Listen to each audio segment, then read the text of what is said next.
Thank you, that was amazing. Ooh. Guys, I got goosebumps, I got chills. So far, I really like what I saw. This was a good stream. Welcome to the Ubisoft Forward post show. My name is Post show. This is Assassin's Creed Valhalla. We're going to take a deep dive into about 30 minutes of gameplay, and we're joined by a very special guest here. Hey everyone, this is Philippe Bergeron, otherwise known as Fizz. I am the quest director on Assassin's Creed Valhalla. Ooh. So Fizz, we're setting up here for what looks like an epic encounter. Tell us exactly what's going on here. Yeah, so here we're midway through the quest that we're showing for you before. Here we're looking at the assault of Berg Castle. So these are we're starting. moments that Yo, we're starting. Sort of culminate at the end of the story. And so here Eivor, our Viking raider, is taking a group of raiders and Fyrds into Berg Castle to go and take down Rued and his clan. So who exactly is Rued, and why does Eivor sort of want to pick a fight with him? Basically, Rued comes into play about halfway through this story arc, where at the beginning of the arc, this is something that happens before, Rued basically caused a lot of turmoil within the territory, and Oswald, who's the sort of elderman to inherit this territory, needs your help to take him down. Oswald having just been defeated in a previous quest, and so here this is revenge, but also accomplishing your ultimate goal. So Fizz, as you're talking, we're seeing some of the combat of Valhalla. Can you tell us a little bit about the changes to combat this time around? We wanted to basically add a lot of new mechanics to it. So we added like some dual wielding for the player, like a stun system in there. And we really needed to do this to sort of portray that sort of the brutality that comes with being a Viking in this day and age. So it sort of fits into that, the time. Cool. Cool. Cool. Even cooler. Oswald. He lives. Ooh. Oswald lives! Yeah! Shut your ass, twig spine! Here, Eivor has taken her entire army through the assault, and finally, it's revealed that our Elderman, our ally, Oswald, is still alive, and Rued has him captive. So this is what it comes to, Wolfkist? 2 Danes fighting over a filthy Saxon whoreson? Oh, they in love. This swine is your prize.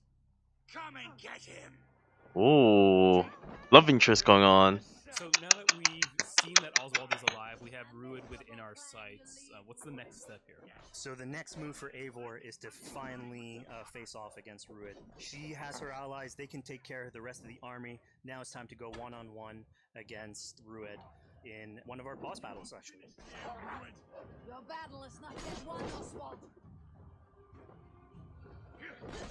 And it's worth pointing out, actually, that here what we're showing is the I player, think going and facing off against Rued. I recognize the voice actor for Eivor. To support a 360 degree. She sounds really familiar. Very, very familiar. Just a little bit more stealthy and gotten at least like a good critical hit on either Rued or his wolf, and so you can play this a little bit more strategically if that's your playstyle.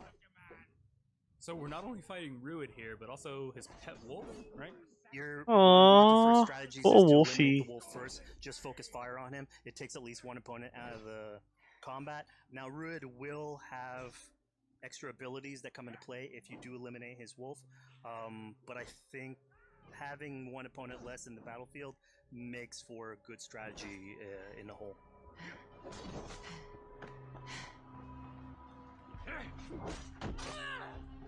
Ooh, what the fuck? Holy shit! Your efforts. Only the cold dark of Niflheim awaits you. Niflheim. Valhalla is my destiny.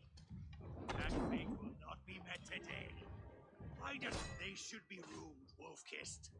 Made thralls, not treated as equals. We are better than this. Than all of them. Oh. Do not drag me down to the sewage you wallow in. We just had Dane fight tooth and nail for a Saxon. You'd throw in with these wastrels? These arrogant swine? Eivor, no! He should be tried before God, a lawful assembly. Alright, so we've defeated Rued, we've freed Oswald. What comes next? Oswald, in this case, prefers for Rued to be kept alive And so you basically have to choose, are you going to go against his wishes or stay true to your nature? So we have this choice to make, but before we get into that, I want to rewind a little bit because we just did this big, grand assault, but Eivor couldn't have done it alone. She clearly had to recruit some folks along the way, get some troops, get some allies. So let's actually rewind and see how we went about first gathering those troops. Right. So when coming up to an assault, it's a game of numbers. Eivor can go into pretty much any location and be a stealthy Viking, eliminating some of the assets, which ultimately would be a strategy. You can do that, and you'll have some of the ingredients or of the assets there that will have been sabotaged, but you still need an army. So here what we're seeing is Eivor going around the countryside and raising what we call a fyrd, which is the men and the women of the territory who come up and fight in the name of a king. So here Eivor is going around and trying to convince people to fight in the name of Oswald to finally take down the oppressor that is Rued. Defending East Anglia, defending you. Will you not do the same? What? Die in defense of a lost cause? Yeah, so she's really using like the image and like the leadership that Oswald had, what he meant to the people. In his name, she's going to recruit these people. Pretty words, Dane. But the men of Theovard have their own battles to fight. So we're told by this Reeve that there are troops, there are allies that he could add to our cause, but first we sort of need to do him a favor, is that right? Yeah, so obviously these people have been run down by Rued and the impact he's had on the territory, so I think a lot of these people have sort of lost hope. And so you need to show them that there is hope.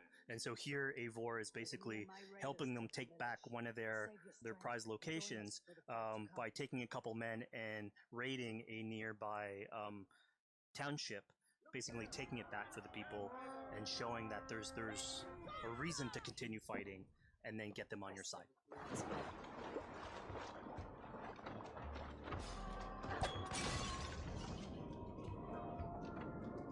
So there's a lead up, of course. Of course there's a lead up. I'm just heavily invested into this right now.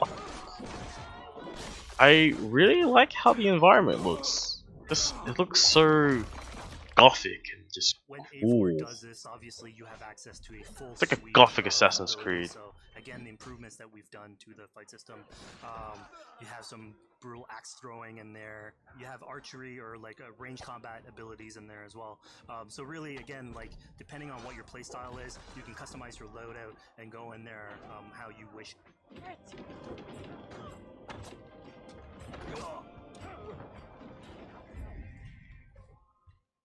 Fizz, we just saw this giant pulse go out. What exactly was that? So that is what we call the Odin sight. The Odin sight is The basically Odin our sight! interpretation of the Eagle Vision from previous games, and we thought it was good to sort of bring that back. It's basically Eivor's intuition. It's how she perceives the world. When a player uses that, it'll highlight basically interactive objects, like things that will bring her an advantage. So we'll have arrows, like health consumables that are in there. So it really is like a good way of sort of understanding the world and showing you like things that you can go and touch. Yeah, I mean, speaking of things we can touch, we just picked up this awesome new weapon. It's something we wanted to play with on Assassin's Creed Valhalla, where we have fewer weapons in the game, but you can invest in them more. Yes. They become your weapon. And so depending what your preferred playstyle is or your preferred weapon type, then you can go and choose, I'm gonna fight with this weapon and invest heavily into that. Not only are we looting weapons, but we see something here called the Book of Knowledge. Can you tell us a little bit more about that? They unlock skills for the player. So here you can see the Valkyrie dive that has just been unlocked. We have these spread out throughout the world. So again, to promote exploration and discovery, as you travel through the world and you explore locations, you can find these books that will add abilities that you can go and invest in, put into your loadout, then go into the different locations or the different quests in the game and use those depending on what your playstyle is. Now we've recaptured this village, we've secured more troops for our assault. Let's jump back now and figure out what we want to do with Rued. Live! The rightful king of East Anglia has spared your life today, and so it will be. Rawr. What a sore loser. Passion is a virtue suited for anyone, Eivor, including you. Thank you. A kiss. Eivor decided to let him live. Ruud is really angry about that. Being a Norse Viking, being put to the death in battle is your road to Valhalla, so he was basically denied access to Valhalla in this situation. Obviously, all of these decisions come into play later on in the game, so we have very difficult decisions for the player to make. We didn't want to have easy decisions. Yeah, you know, when I was playing, I decided to listen to Oswald and spare Ruud's life. But what exactly is the relationship like between Eivor and Oswald? So the relationship between Eivor and Oswald is an alliance. It's basically Eivor is surrounded by territories that initially getting into England Yeah, are hostile Finor. towards her. And obviously, if you want to set up a new settlement, you want to make sure that your neighbor is friendly. So here in East Anglia, Oswald is the man for the job, where putting him into a position of power would help her sort of secure her territory. So earlier on to the territory, Eivor comes in here, meets Oswald. The problems he had with Ruud are sort of put to light, and going through the arc, you basically More help him kisses. deal with Ruud and aligning basically Danes with Saxons. Yo, Valda's looking good too. She bad bitch. So, Fizz, we've I thought completed Eivor and this. Oswald was a We've gotten our thing, but hands dirty with nah, some these combat, two. taken down Ruud. Oswald has We good have this taste. big He has open region very in good East Anglia, taste. So before we head off Likes to Oswald's big world, women. what do you say we head It's a out, good have man. some fun, and see what we can get Northwick. into in the open world? That sounds great.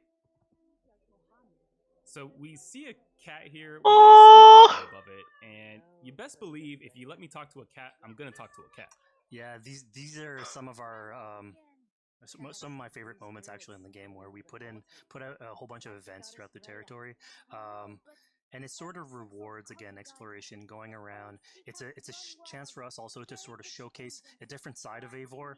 A lot of the quests sort of deal more with like politics and warfare, and this shows a slightly more human nature to her. So it permits us to explore that Yeah, character. catch a little that bit more. cat. Catch the little shit. Meow.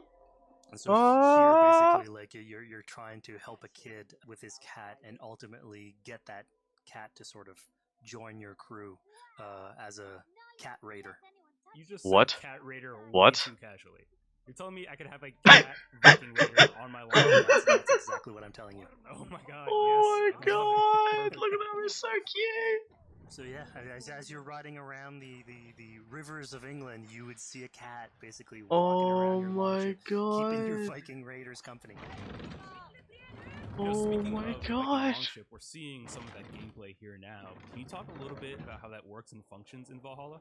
Yeah, so starting out on this project, I think the Viking longship is there's a one little, of little the biggest physics images that we happening. all have when we think about Vikings in our game. And so Vikings had this awesome design for longship that had a very shallow hull, so it permitted them to go very far inland very quickly, and you could basically disembark Viking raiders like on pretty much any shore. We added that into the game, where you can basically sail up to any location and then just decide to disembark with your guys and raid a location, loot all its treasure, get back in the ship, and then continue Smart. sailing down the river to your next opportunity. So I know past Assassin's Creed games allowed for songs and things like that to be sung on ships. Will Valhalla have a similar version of that? Yeah, so this is something we actually wanted the crew of your ship to become like your home away from home. So we added stories and songs into This the is ship. beautiful. So basically, as the player is going around, you could decide to have your skull sort of sing a song for you as you row down the river. But you can also decide, depending on who the raiders are in your ship, to hear more about their life. So you can actually queue up stories, and they'll give you a little bit more background on who they are. So you get to know your sort of fighters as you're traveling around the world, which is a cool moment. This is So beautiful, here we're man. seeing a bit of a different view. What exactly are we looking at? We had this on previous Assassin's Oh, Creed. the You ducks. would like ride on your horse, and you could pull out, have the horse sort of follow the track. We have a similar thing for the ship, where you can put up your sails. It's cruise control for the ship, so Nice. you can pull back, take in the scenery, listen to some songs or some stories, and just take it all in. This is so good. This is So, beautiful. speaking of Viking songs, we have an activity here that's not exactly singing, but kind of related, right? Yeah, so here what we have is what we call flighting, which was an activity that Norse people would partake in. They would like to have a battle of wits and sort of poetry where insults would be thrown back and forth between each other. The idea was to try and have a good insult, but also to have a good rhythm and a good rhyme in there. So it's basically a precursor to rap battles. Here's the silver. Now begin. To all those whom I speak, they say Eivor's a clod. Then you're speaking to fools and their knowledge is flawed. Well, How exactly do you go about being successful in one of these? The trick behind a good flight was to choose the right insult, identifying the right cadence, and then trying to find what rhymed the best. Ooh. For my might. interesting. Interesting. Silent whispers all claim that you're terribly dense.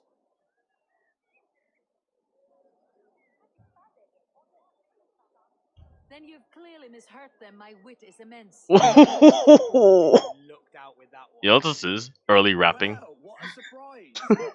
Eivor of the Raven Clan. is a Medieval treat to me. raps. I'm shocked. Don't believe everything you hear, unless it touches on my flighting. Then heed every word.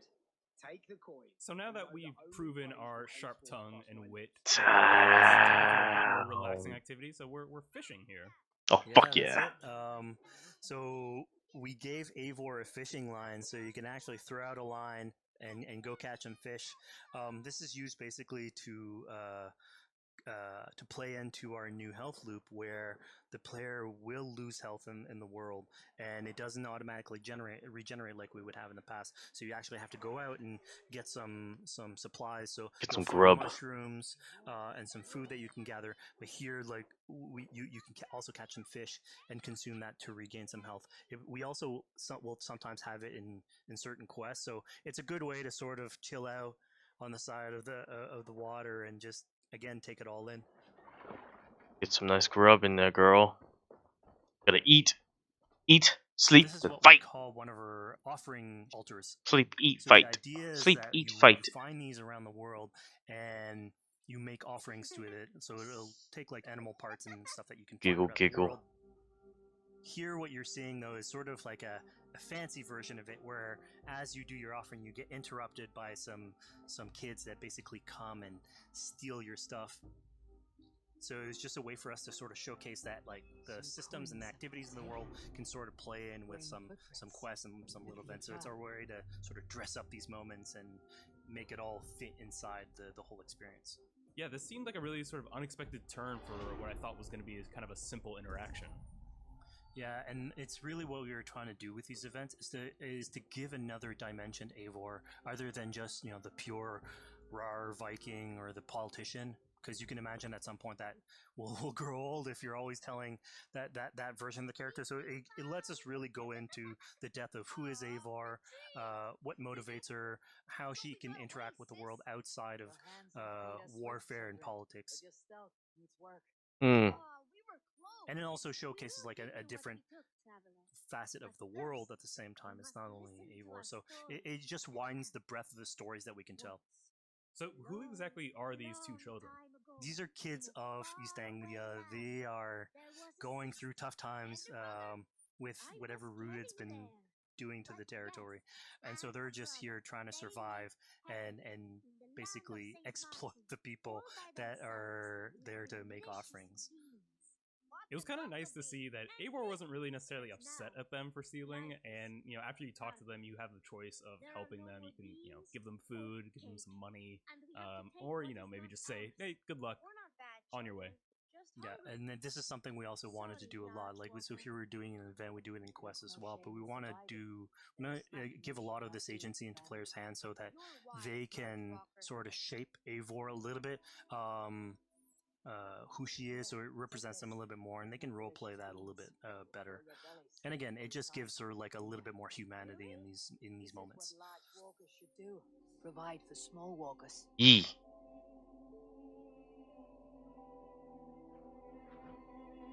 Here, large walker. A necklace? Yes, it's a St. Martin seal. You're welcome here anytime, large walker. You're one of us now. Visit us, okay? I will. Take care now, small green walkers. Aw, that's actually really cute. So I think AC veterans might recognize this here, but what exactly is Eivor chasing down? Yeah, so here you're seeing Eivor running down one of our tattoo images. So this is challenging the player on free run abilities, but also for fans of the series, sort of pulling Yeah, out their own I swords forgot for about some of the free weapon running features. stuff. I was just focused on So are we this gonna is be a able to Viking tattoo game. Eivor? Yes, by collecting these tattoos, you actually bring them back to your settlement, and then you can customize different body parts, having different tattoos everywhere. That's So cool. again, another form of expression, and it's sort of to represent that Viking culture. Fizz, one of my favorite things when I was just out there exploring East Anglia was coming upon a house or a building and realizing that there was a chest inside, but that there was no easy way in. And in this case, I saw all the doors were barred, but I knew that because there was a chest in there must have been some way to get inside. So I went around the back and, found a way in. Yeah, I'm glad you actually caught on to that. You're pointing at something that we wanted to work on a lot on Valhalla, where we wanted the exploration to make you feel smarter. So we played a lot with puzzle solving, so making sure that every house that you find sort of appeals to you, like it draws your attention, and then when you want to come and explore, it's not given to you. You still have to work for a little bit. So Story. we challenge you on your observation skills, logic, just trying to find how do I get into this. So we play a lot with level design, quest design to offer challenges to players, and you basically come out of it like with a better feeling for the exploration, but you also get to see more of a story behind any of these locations which we've crafted. So it gave us a little bit more time to sort of slow down the experience and tell a different version of a story.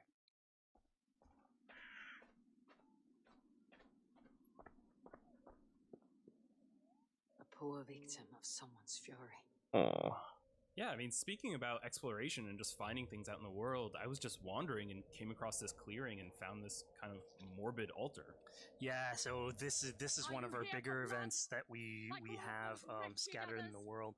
So as Eivor explores, she can find altars like this, and by interacting with them, here it's a trap that's been set by this character named Regan. Now, there's a bigger story behind all this. There's multiple steps to it later on. So this is one of the moments. It permits us to go into a slightly more mystical realm and play with a boss fight that has more magical abilities, if we will, and basically have this awesome boss That fight thing in looks the so middle of the good. swamps. That thing looks so good. Oh, that's And so here pretty the abilities cool. that you see I'm not Regan gonna using, lie, are that's a little pretty bit on the mystical cool. side of things. What's happening is Eivor at the beginning in that trap is poison, and so she starts sort of hallucinating, seeing the world in a sort of different light and filter, and so Rawr. that's sort of what lets us go into the realm of the weird. My rage, spirit of my father's rage, fill me! Rawr.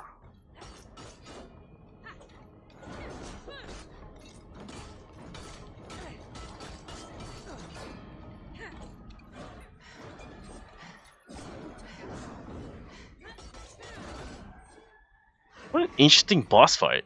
Really cool too. I really like this. Damn. Really interesting character design as well. Enough of this cracking. Arrest your demons. So we just saw here that Regan belongs to something called the Daughters of Lyrion. Yeah, that's correct. By finding the other daughters, you'll get a little bit more backstory on who they are, so we don't want to spoil that too much. But it creates like a sort of greater story that is not on the main path in any way, but it is still very rich and adds to the lore of this world and actually plays into history. So we just had a really exciting, really intense boss battle.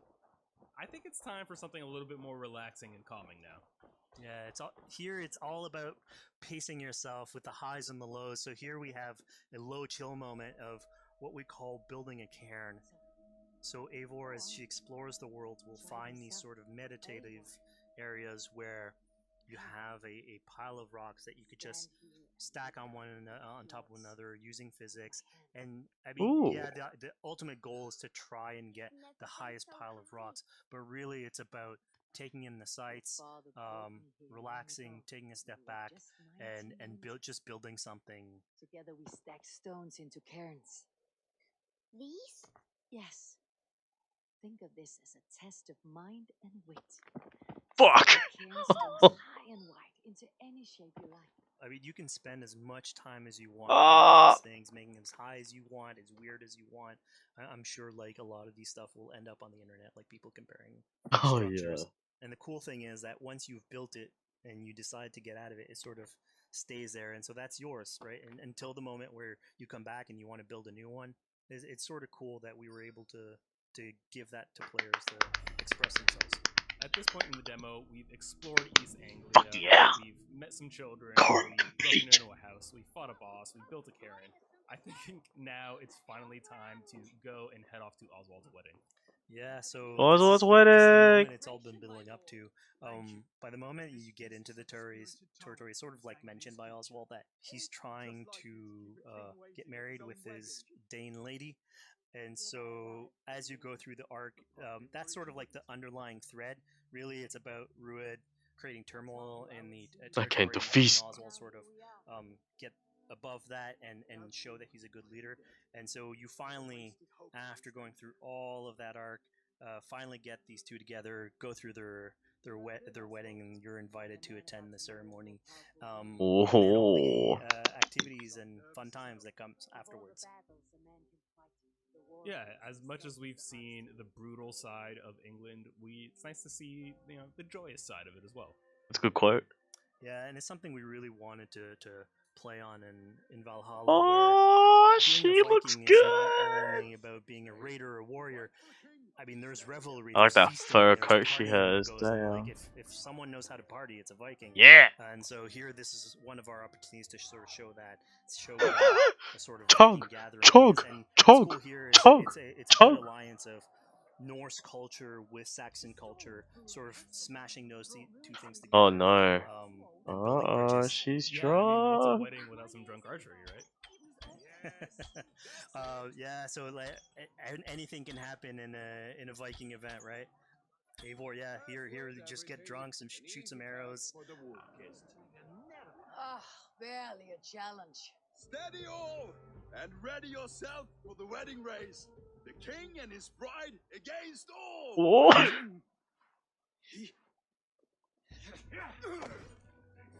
Right, We mate. see the decision I made to spare Rued came back to bite us. Yep, that's the decision you made, coming back. Cheap fuckers. So, as we said before, all of your decisions have consequences, and this is a big one. No, is all gonna die? Challenge you. I accept. No, Oswald, don't do it. You're basically presented with the option to sort of step in for Oswald, fight the fight for him, or let him go and fight his own fight.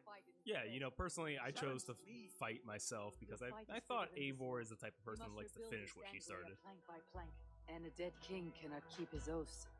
Let me finish this. Oswald, you gutless Arya swine!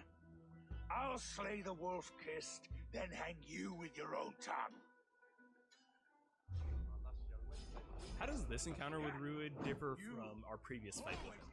So at this point, you've eliminated his wolf, so it's just him, and so he's angry at this point, and so he will start using his big gun abilities like fairly earlier on in the fight. So it's way more vicious, way faster. Way more vicious. There's less Eva's strategy. just He killing him, dude. goes literally swords blazing at him. Eivor is just like slaying and him so with his this is a badass fight to the axe. death. Oh, okay. Wow. That was a lot of damage. It's a lot weaker though. Rude looks so much weaker. And of course here, like, this is a decision you made to go and fight him, but there's multiple outcomes to this scenario. You could have let Oswald fight his own fight and prove basically his station as the rightful leader. If you had eliminated Rued, obviously this would not have happened. It would have been a slightly more joyous occasion. But ultimately, in all scenarios, you still have an alliance with Oswald. He's proven to be the right leader for this territory. No, and stay. to be a good ally for you. A great service. I promised you an alliance, and now you have it. And one day I will need you to make good on that alliance. So we're about to take off from the wedding, but Eivor decides it's a good idea to check up on her friend Finner. Yeah, so Finner is probably one of the more recurring characters in this arc. You get to meet him very early on. He's a very endearing character, sort of used to have a Viking life, sort of misses it, and going through all these adventures together is sort of like lights that fire back, and so he's willing to join you in your raiders. So he's one of many raiders that you'll encounter in the game, and you can sort of recruit, bring back home, and then have them sort of join you on your adventures on Longship. He can tell you these stories that we're telling you about, get to know a little bit more about him. So again, it's a fun way to sort of discover more about these characters that you meet and bring them along for adventures. Together. I'll gather my things. Well, folks, we've come to the end of our Assassin's Creed Valhalla playthrough. I'm really interested in Thank this. you so Very, much very, for very listening. interested When in and where this. can people play it? Assassin's Creed Valhalla will be out on Xbox Series and X, PlayStation 5, PlayStation and 5. is coming to Xbox One, PlayStation 4, PC, and Stadia on November 17th. Ew, Stadia. Hopefully for a Switch port. I don't have a Switch, but for all those Switch users, come and get it.